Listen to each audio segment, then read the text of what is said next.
Hello everyone, welcome back to my channel PLE study. आज की इस वीडियो के अंदर आपको मैं पढ़ाने वाला हूँ क्लास 10th का इको का चैप्टर नंबर 1, जिसका नाम है डेवलपमेंट। चलिए इस चैप्टर को शुरू करते हैं।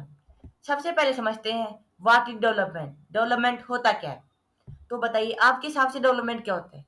आप में से कुछ लोग कहेंगे बिल्डिंग्स का बनना डेवलपमेंट होता है, स्कूल्स का बनना डेवलपमेंट होता है जिससे वहाँ के लोगों को अच्छी एजुकेशन मिल पाए, और हॉस्पिटल का बनना भी डेवलपमेंट कहलाता है जिससे वहाँ के लोगों को अच्छी हेल्थ फैसिलिटीज मिल पाए। तो हम लिख सकते हैं कि development means improvement in quality of life and improvement in standard of living. Living के स्टैंडर्ड के अंदर और लाइफ की क्वालिटी के अंदर इम्प्रूवमेंट को अपन डेवलपमेंट कहते हैं। लाइफ की क्वालिटी में इम्प्रूवमेंट जब होगा जब स्कूल्स बनेंगी और हॉस्पिटल बनेंगे, और लिविंग के स्टैंडर्ड के अंदर इम्प्रूवमेंट जब होगा जब बिल्डिंग्स बनेंगी। इतना आपको समझ में आया? ठीक है। Different people have different goals. अलग अलग लोगों के अलग अलग गोल्स हो सकते हैं। जैसे कि एक फार्मर है, वो चाहता है कि उसे एक अच्छी फसल हो और उसकी फसल की अच्छी अच्छी मनी मिले, तो higher price of his crop उसका डेवलपमेंटल गोल हो गया। उसी तरीके से एक लेबर है, वो चाहता है कि उसे एक दिन की ज़्यादा से ज़्यादा मजदूरी मिले, तो मोर डेली वेजेस उसका डेवलपमेंटल गोल हो गया। उसी तरीके से एक लड़का है, उसे कार चाहिए, तो कार उसके लिए डेवलपमेंटल गोल हो गया। इससे हमें क्या समझ में आता है? इससे हमें ये समझ में आ रहा है कि अलग अलग लोगों के अलग अलग डेवलपमेंटल गोल्स हो सकते हैं। किसी को अच्छी फसल चाहिए, किसी को मनी चाहिए, और किसी को कार चाहिए। ठीक है। अलग अलग लोगों के अलग अलग नो थॉट हो सकते हैं डेवलपमेंट को लेकर। ठीक है, या आइडिया भी हो सकते हैं। ठीक है।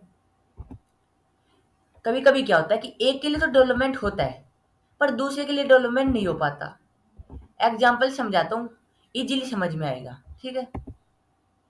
What may be development for one may not be development for distractive। कभी कभी क्या होता है कि एक के लिए तो डेवलपमेंट होता है पर दूसरे के लिए डेवलपमेंट नहीं होता, वो उसके विनाश का कारण बनता है। एग्जाम्पल समझते हैं। हम सोचते हैं कि यदि रिवर के किनारे डैम बन जाएगा, रिवर के ऊपर डैम बन जाएगा, तो उससे हमें अच्छी वाटर सप्लाई मिलेगी और इलेक्ट्रिसिटी मिलेगी।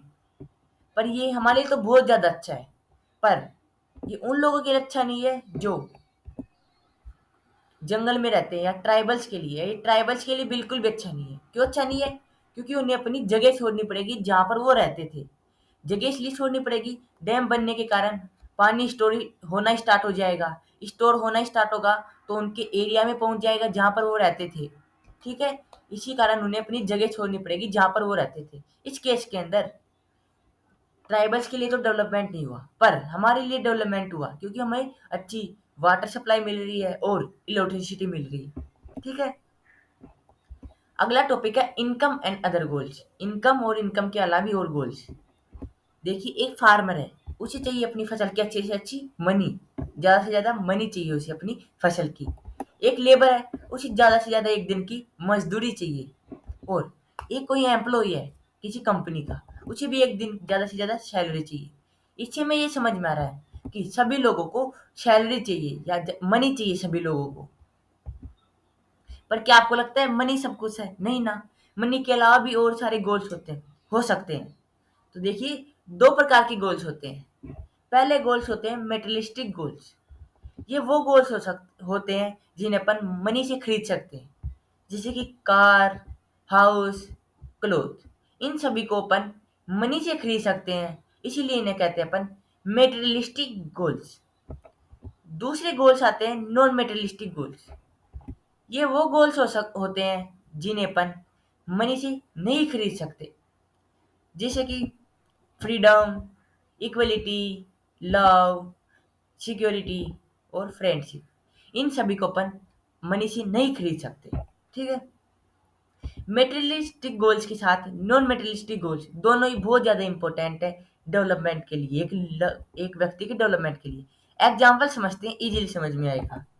एक कोई व्यक्ति है, उसे बाहर विदेश में जॉब लग गई उसकी। ठीक है। उसे वहाँ पे अच्छी मनी मिल पा रही है, पर उसे ना वहाँ पे इक्वलिटी मिल रही है, ना जॉब सिक्योरिटी मिल रही है, ना रेस्पेक्ट मिल रही है, तो बताओ इस केस में उसका डेवलपमेंट होगा? नहीं ना, उसका डेवलपमेंट नहीं होगा। तो इससे हमें समझ में आता है कि money is not enough for development. ठीक है। In fact for the proper development people look at both the materialistic goals and non materialistic goals. यानी कि मनी इनफ नहीं है डेवलपमेंट के लिए।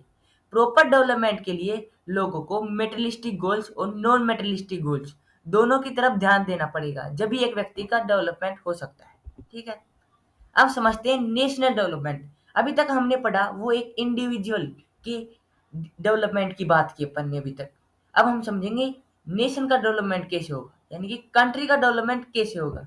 ठीक है। कंट्री के डेवलपमेंट को लेकर अलग अलग लोगों के अलग अलग थॉट हो सकते हैं। जैसे कि एक व्यक्ति है, वो सोचता है कि डेवलपमेंट, कंट्री का डेवलपमेंट जब होगा जब वहाँ की गवर्नमेंट रोड बनाएगी। कुछ लोग कहते हैं कि हेल्थ की तरफ गवर्नमेंट फोकस करेगी, जब भी एक कंट्री डेवलप कर सकती है। कुछ लोग ये भी करते हैं कि गवर्नमेंट को एजुकेशन की तरफ फोकस देना चाहिए, जब भी एक कंट्री का डेवलप होगा या कंट्री डेवलप हो पाएगी। इससे हमें पता चलता है कि अलग अलग लोगों के अलग अलग नोशन होते हैं नेशन के डेवलपमेंट को लेकर, और वो कभी कभी कॉन्फ्लिक्टिंग भी हो सकते हैं। ठीक है। अब हम समझेंगे कि आखिर एक कंट्री का डेवलप कैसे होगा। ठीक है। यदि वहाँ के लोगों को अच्छी मेडिकल केयर मिल पा रही है, सभी को एम्प्लॉयमेंट मिल पा रही है और एजुकेशन मिल पा रही है। इन तीन फैक्टर का होना बहुत ज़्यादा इंपॉर्टेंट है। मेडिकल मिल पा रही है, एम्प्लॉयमेंट मिल पा रही है और एजुकेशन मिल पा रही है, जब भी एक कंट्री का डेवलपमेंट हो सकता है। तो हम लिख सकते हैं कि the ability of a country to improve the living standard of a citizen. इनकी एक कंट्री की एबिलिटी जो वहाँ पे रहने वाले लोगों का लिविंग स्टैंडर्ड को इम्प्रूवमेंट कर दे, उसे अपन नेशनल डेवलपमेंट कहते हैं। सीधी सीधी ये बात ये है कि देश तरक्की जब करेगा जब वहाँ के लोग तरक्की करेंगे। ठीक है। How to compare different countries. अब हम कंट्रीज को कंपेयर किस बेसिस पे करते हैं ये समझना है अपन को। आपने सुना होगा कि अमेरिका या यूएसए बहुत ज़्यादा डेवलप कंट्री है। अब हम ये समझेंगे किस बेसिस पे अपन यूएसए को इतना डेवलप कहते हैं। ठीक है। अब देखिए, आपके सामने ये दो व्यक्ति है। ठीक है। इन दो व्यक्तियों को अपन कंपेयर किस बेसिस पे करेंगे? सीधी सीधी बात है, उनके वर्क के बेसिस पे, उनकी इनकम के बेसिस पे और उनकी एबिलिटी के बेसिस पे। ठीक है। ठीक इसी प्रकार से अपन कंट्रीज को भी कंपेयर करते हैं। ठीक है। इन व्यक्तियों को अपन इनके करेक्टरिस्टिक्स इनके हिसाब से किया ना, वर्क इनके हिसाब से, उसी तरीके से अपन कंट्री को कंपेयर करते हैं उनकी इनकम के बेसिस पे। इनकम के बेसिस पे कंट्री को कंपेयर किया जाता है। ठीक है। For comparing country there income is considered the most important attribution. एक कंट्री को कंपेयर करने के लिए उसकी इनकम बहुत ज़्यादा इम्पोर्टेंट भूमिका निभाती है। मतलब कि इनकम के बेसिस पे ही हम कंट्रीज को कंपेयर कर सकते हैं। ये आपको होप करता हूँ आपको ये समझ में आया होगा। अगला टॉपिक है एवरेज इनकम। एवरेज इनकम क्या होता है ये समझना है। Average income earn by a person in a particular year. यानी कि एक व्यक्ति एक साल में कितने रुपए कमाता है या कितना कमाता है, उसे अपन एवरेज इनकम कहते हैं। Average income is also known as per capital income. Average income को अपन पर कैपिटल इनकम भी कह सकते हैं। ठीक है। एवरेज इनकम का फॉर्मूला होता है total income upon total population. यानी कि कंट्री की टोटल इनकम को प्लस करके टोटल पॉपुलेशन से डिवाइड कर देंगे तो एवरेज इनकम आ जाएगा। ठीक है। आपके पास ये टेबल दे रखी है, इसमें कंट्री ए है और कंट्री बी है, वहाँ के 5 सिटीजन की इनकम लिखी हुई है। इन सभी की अपन एवरेज इनकम निकालेंगे। कंट्री ए की निकालेंगे तो इन पांचों सिटीजन की इनकम को ऐड कर देंगे। ऐड करने पे कितना आएगा? 50,000। सिटीजन कितने हैं? 5। पॉपुलेशन कितनी है? टोटल 5। तो 5 से डिवाइड कर दिया, कितनी एवरेज इनकम आई? 10। उसी तरीके से कंट्री बी की भी निकालेंगे। कंट्री बी के सभी सिटीजन की इनकम को ऐड कर देंगे, कितना आएगा? 50,000। कितने सिटीजन है? 5। पॉपुलेशन कितनी हुई टोटल? 5। तो 5 से डिवाइड कर देंगे, कितनी एवरेज इनकम आएगी? 10,000। इससे हमें पता चलता है कि आप यहाँ पे गौर से देखिए, केवल कंट्री बी के अंदर पांचवें सिटीजन की एवरेज या पांचवें सिटीजन की इनकम के कारण ही पूरी कंट्री की या पूरी कंट्री बी की पर कैपिटल इनकम या एवरेज इनकम बदल गई, कंट्री ए के बराबर में आ गई, तो हमें ये पता चलता है कि पूरी एक व्यक्ति की इनकम के कारण पूरी एवरेज इनकम बदल सकती है। अब हम समझते हैं वर्ल्ड बैंक। ये वर्ल्ड बैंक कंपेयर करता है कंट्रीज को, ठीक है। अब ये समझते हैं अपन। वर्ल्ड बैंक एक रिपोर्ट जारी करता है जिसका नाम है वर्ल्ड डेवलपमेंट रिपोर्ट, ठीक है। ये रिपोर्ट कंट्रीज को कंपेयर करने के लिए निकाली जाती है, ठीक है। कंट्रीज विद द पर capital income of a US dollar 49,300 per annum or above in 2019 are called high income or rich countries। जिन कंट्री की per capital income 49,000 US dollar per annum है या इससे ज़्यादा है 2019 में, उन्हें अपन रिच कंट्रीज कहेंगे या हाई इनकम कंट्रीज कहेंगे। और जिन कंट्रीज की those countries with per capital income is US dollar 2,500 और लो less are called low income countries. या जिन कंट्री की per capital income 2,500 US dollar है या इससे कम है, उन्हें अपन लो इनकम कंट्रीज कहेंगे, ठीक है। The rich countries excluding the Middle East and the certain other small countries are generally called developed countries. सभी की सभी रिच कंट्री डेवलप कंट्रीज है, सिवाय कुछ मिडल ईस्ट कंट्रीज को छोड़कर और कुछ छोटी कंट्रीज को छोड़कर।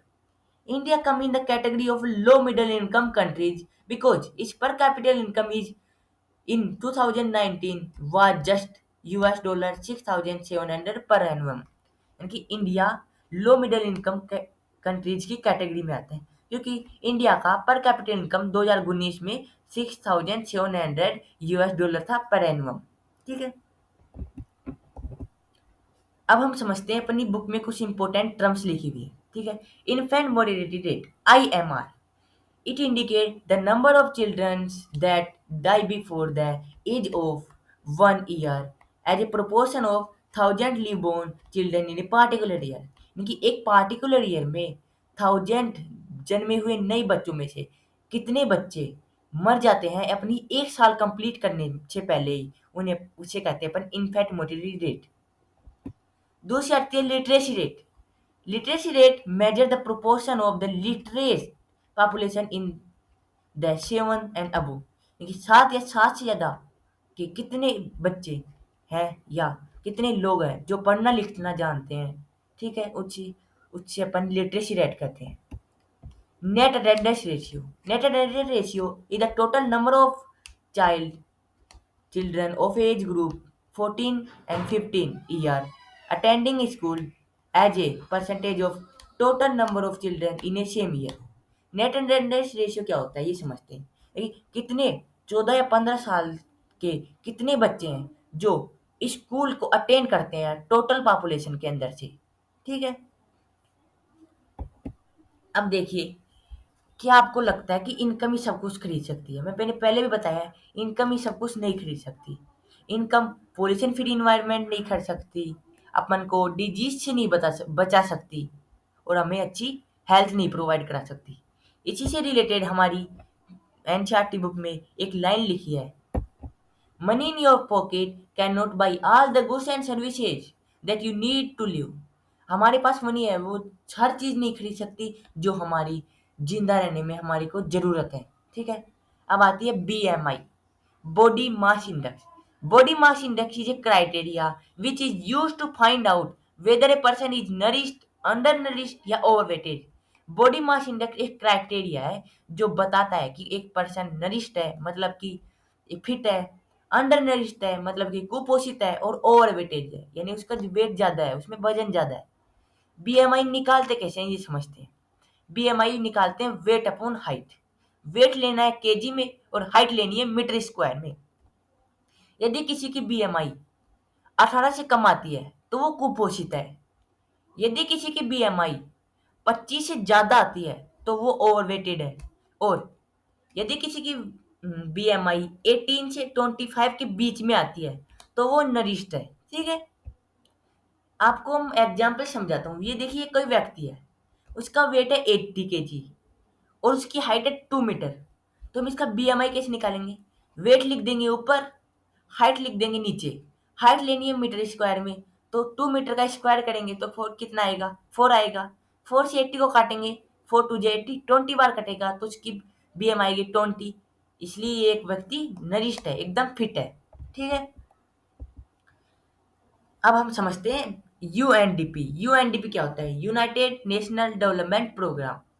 यूएनडीपी भी कंपेयर करता है कंट्रीज को वर्ल्ड बैंक की तरह, पर इसका क्राइटेरिया अलग है। ठीक है, यूएनडीपी एक रिपोर्ट जारी करता है जिसका नाम है ह्यूमन डेवलपमेंट इंडेक्स, एचडीआई। ये कंपेयर करता है कंट्रीज को उनकी हेल्थ के बेसिस पे, उनकी इनकम के बेसिस पे और उनकी एजुकेशन के बेसिस पे। ये इन सब फैक्टर को बीएमआई के बेसिस पे भी करता है फैक्ट। ठीक है, बीएमआई, हेल्थ, इनकम और एजुकेशन, इन 4 कैटेगरी के अनुसार कंपेयर करता है कंट्रीज को। एचडीआई, ह्यूमन डेवलपमेंट इंडेक्स, ये एचडीआई रैंक निकाली जाती है 189 कंट्रीज के अंदर से। और पर कैपिटल इनकम इज कैलकुलेटेड, और ये पर कैपिटल इनकम कैलकुलेट करता है वो हमेशा डॉलर्स में करता है, क्योंकि डॉलर को कंपेयर करने में बहुत आसानी होती है। क्योंकि आप किसी में भी कंट्री में चल जाइए, डॉलर की वैल्यू एकदम सेम रहेगी।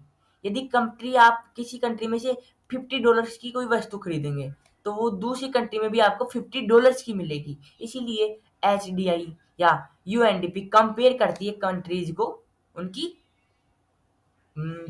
इनकम के बेसिस पे, वो भी डॉलर्स के अंदर। अब हम अगला टॉपिक अपना सस्टेनेबल डेवलपमेंट। सस्टेनेबल डेवलपमेंट क्या होता है ये समझते हैं। आजकल व्यक्ति इतना पागल हो गया है डेवलपमेंट को लेकर कि वो अपने नेचर की तरफ देख ही नहीं रहा। वो ज़्यादा से ज़्यादा प्लास्टिक का यूज कर रहा है जिससे वाटर पोल्यूशन हो रहा है, ज़्यादा से ज़्यादा कोल का यूज कर रहा है जिससे पोल्यूशन हो रहा है, क्रूड ऑयल का जैसे ज़्यादा यूज कर रहा है अपनी डेवलपमेंट को लेकर। वो अपनी नेचर को भूल चुका है। इससे नॉन रेन्यूबल रेन्यूबल रिसोर्स की मात्रा कम हो रही है और वो फ्यूचर जनरेशन के लिए खत्म हो जाएंगी। एस्टिमेटली कोल 250 256 2500 2056 तक खत्म हो जाएगा। एस्टिमेटली साइंटिस्टों ने ये पता लगाया है। इसीलिए ऐसा डेवलपमेंट हमारे लिए किस काम का, जो हमारे लिए अच्छा ही नहीं है। इन सभी कारण हमारी हेल्थ पे भी बहुत ज़्यादा इफेक्ट पड़ रहा है। ठीक है, यही था हमारा इतना छोटा सा topic, sustainable development. Thanks for watching my video. Like share and subscribe my channel PL study. आज के लिए हम इतना ही पढ़ेंगे, मिलते हैं अगली वीडियो के अंदर, और साइड में क्लिक करके हमारी नई वीडियो देख